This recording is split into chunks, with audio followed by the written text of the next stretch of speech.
Howdy everyone! Today we're painting up Claptrap from Monster Fight Club's new Borderlands Kickstarter. I'm excited to give my favorite Borderlands character a quick paint job today.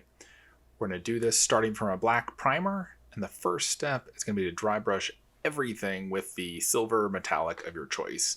I usually go for something that's kind of in the medium silver range at this step. I'm giving it medium to heavy dry brushing. Get silver all over. The silver will also make it easier to paint the lighter yellow and white stripes on his body. If you go ahead and get silver all over the body as well. This is not a light coat. We're putting this on reasonably heavy. Right now I'm using Pro Acryl's white gold, which isn't really gold at all. As you can see, it's kind of a silver with just a hint of warmth in it, and is my go-to starting point for metallic colors. We're going to try to do this all in one go, so we're doing steps as they make sense and letting things dry. I'm going to smear a little bit of the Vallejo black asphalt texture paint on the base. Bamboo skewers are great for that. The little point lets you get in and around the model. The flat edges let you kind of spatula that around. Just kind of put on a thin layer of that, kind of get it all over the base, and then that can be drying while we move on to the rest of the steps. Inevitably, you end up getting a little bit on the edge of the base, dip your finger in your paint water, and then just give the edge of the base a quick swipe while it's still wet. That'll clean up the edge of the base for later. So we've got a base texture on there. The whole model is silver. Next step is to paint the stripes on the body. So to start with, we're going to go with a Pro Acryl yellow. This has better coverage than most yellows that I've worked with, which is one of the reasons I like it. And also it covers silver a lot better than it covers black. We're going to have to go ahead and do 2 coats of this on some parts of the model, but this would not work well over a black primer. So dry brushing everything silver to start with then gives a nice, kind of a lighter base coat for the yellow. Even though in your head you think of Claptrap having, being a white and yellow robot. But on the model, most of it's actually metal. In the final finished model, there's more metal surfaces than yellow and white surfaces. So let's speed it up here. You'll see the 3x icon in the upper right. Whenever I've sped it up, I'll always use a consistent 3x time speed. Overall, this model took about 25 minutes start to finish to get from black primer to the model you saw at the beginning of the video and that you'll see again at the end of the video. So just kind of dabbing on the yellow. I want to give this a rough and ready texture. I feel like the Borderlands art style is so iconic. It's not about smooth blends and airbrush gradients. I want kind of a beat up, textured yellow on this. And I think, again, doing that over the silver helps with that. It makes it look maybe a little bit more like painted metal. So I've chosen to do the yellow first because you are going to have to go back and do some touch-ups on the yellow on spots that didn't cover quite as well. This is the Pro Acryl Warm Light Gray, a great color, really great pot of paint. Its coverage is really good.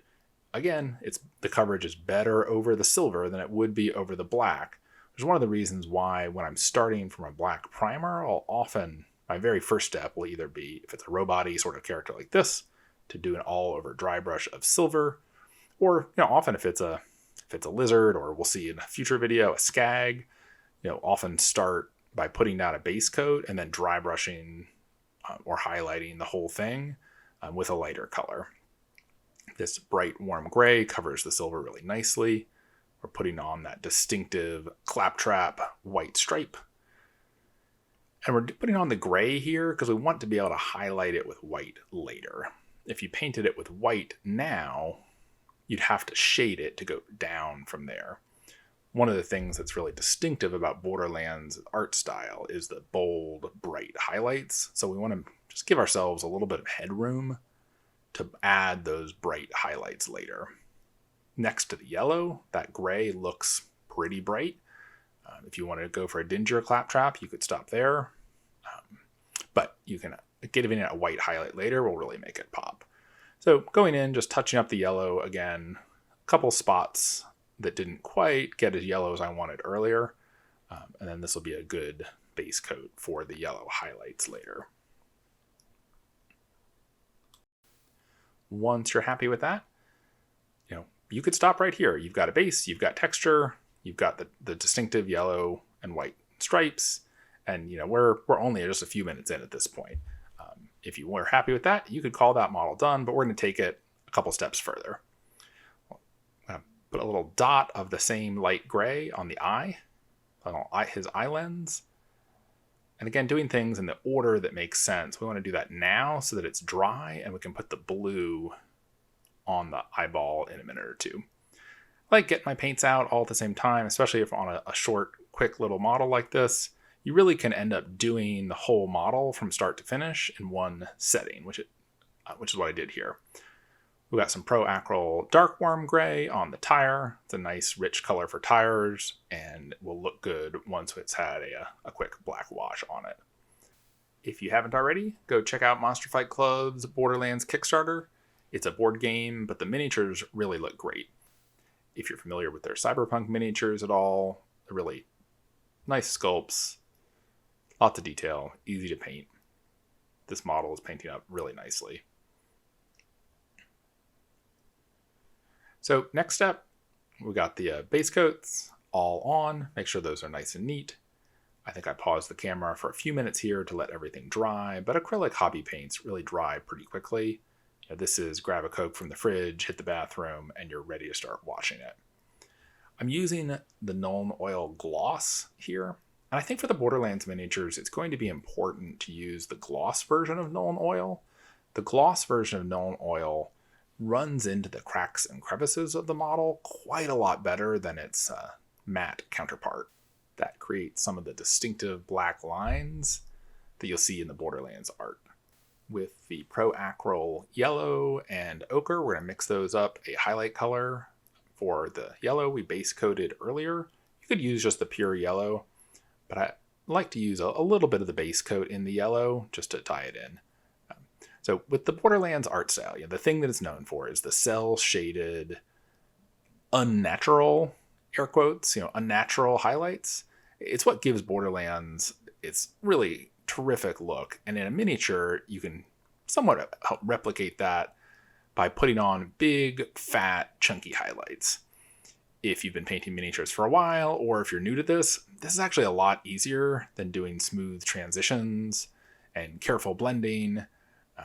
And you can put it on in relatively quick, bright brush strokes. You can see what I'm doing here. I'm just trying to hit the kind of the corners and edges to give it that distinct pop on the corners. And we're really going to do that in one of the later steps with a final white highlight on everything. That'll really make it pop in a Borderlands-y style. So coming in here, just kind of popping on the yellow. You can see I've got all the paints on the palette here. We'll go through, and this is an important part because the distinctive yellow, I'm going to go through and make sure that is how you like it. And edges and corners, generally looking at it from the top down like that, you can see what areas need to be highlighted. So with that, we're now going in with some Pro Acryl Bold Titanium White. By my money, the best white paint on the market. It's really great. And we're going to come in and first highlight the gray area. We're going to give the gray area the same chunky highlights that we did before and help define Claptrap's signature white stripe. Just kind of carefully putting that in and kind of defining, like I said, defining that gray area. You want to hit along the top, a little bit down the sides, a couple little nicks and scratches. And whenever you're doing the highlight of the model, just go slow and careful. You don't have to rush. I figure at 15, 20 minutes a model, 45 models in the Borderlands game, you could bang those out reasonably quickly. That's a long weekend. That's a week or two of painting if you're getting them all done in the 15 or 20 minute range. Some of the larger models would take a little longer. I'd probably spend more time on some of the Vault Hunters. But as you'll see in another video coming out soon, the skags that are in the campaign, boy, can you knock those out fast with some bold highlights and contrast paints. Gonna paint all the skags in the Skags at the Gate expansion, lickety split. So what I'm doing here is I'm taking my white and I'm just highlighting everything. Kind of looking at it from above, all of the edges and corners that are pointed up, just hit all those with a little bit of white paint. When I say all, I really all. Hit the metals, hit the joints, hit everything. A little bit on the top of the tire, the corners of the armor, everything. You don't normally highlight metallic paints with a pure white, but I think the kind of final white highlights on the metallic paint really helps to sell this as a quick Borderlands art style. In future Borderlands painting videos, you'll see me repeat this same step of just pop that white all over everything. It is nice to use a sharp brush for this, so you can get those bright white highlights clean on the edges. And it's already looking much sharper and more Borderlandsy. For the next step, I've grabbed the Citadel Talisar Blue contrast paint, which you can see on the palette down there is a nice real thin blue paint. I'm putting that on, not in a thick coat, but in a very thin coat. A little bit of water on the brush to then take it off the bottom, kind of 2/3 of the lens, grab a little more paint, put it back on. And here's the one spot in the miniature I am trying to get a little bit of a blended gradient, which is pretty easy to do on lenses with the contrast paint. Put a layer on, take half of it off, and then put another layer of contrast paint on the whole thing. It gives a pretty nice, quick lens effect.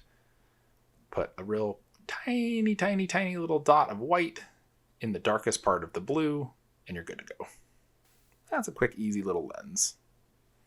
So next we're going to add a detail, just a little. He's got one little panel in some of the art that's pictured as being kind of a dark red. So we've got the Monument Hobbies Pro Acryl Burnt Red, which is a nice, solid, kind of not too bright red. We want the focus to be on the little blue lens there. And especially with a miniature this small, you want the eye to be drawn to the face, so to speak. But I also want to get that detail in. I'm a big Borderlands fan, and it's nice to get it as accurate as possible, even with a quick paint job. So a little bit of red there, adds another color, makes him look a little more like the Claptrap we all know and love. I'm not going to highlight or shade that at all. And this is a stage where you can go in, now that everything's dried, the paint can sometimes change color a little bit as it dries, and decided I wanted to add a little more white to the front of the gray stripe. All right, on to basing with the Pro Acryl Umber, Golden Yellow, and Ivory on the palette here. We're going to grab a big fat dry brush, wipe off most of it on paper towel. Although for this first coat, it's almost like a dry-ish brush. I've got a decent amount of paint on the brush because I want to get down a solid layer of that dark umber as my base coat of the base. I'm going over the black Vallejo asphalt texture. The black paint, now that that's dried, is a natural shade for the brown. We'll do the brown all over. And then without waiting for anything to dry, which kind of gives a natural, nice kind of blended look, go in with some of the golden brown and just kind of do a quick dry brush on the top of that. So with that all done, paint the edges of the base the same dark umber. I'm firmly in the camp that the edges of the base should be the same color. That should be the same as the darkest color that you use to do the basing. So with that, always the last step on my miniatures, put a couple of little grass tufts on. These are my favorite tufts from Tajima 1 over in the UK. I might do a full rundown of their stuff at some point. They're really great. So a couple of tufts on the base will help situate Claptrap in the wasted deserts of the Borderlands. And then finally, to touch it off, we're going to go back. Really no time has elapsed here. My dry brush has not fully dried out. I'm going to grab that dry brush again without having wetted it or cleaned it off, and grab a little bit of the ivory paint and just the faintest little highlight on the sand that isn't covered by tufts will help bring that sand texture out just a little bit more. You could do that before putting the grass tufts on, but I'd like doing it after. I think it's a nice look. And there we go. That's Claptrap. Finished up, about 25 minutes start to finish. Hit the Kickstarter link in the video details, and I'm looking forward to painting more of these Borderlands miniatures. Before you go, hit that subscribe button. We're going to have more Borderlands painting videos coming up. If you have any questions at all, leave them in the comments. I'm happy to answer there. Thanks for joining us.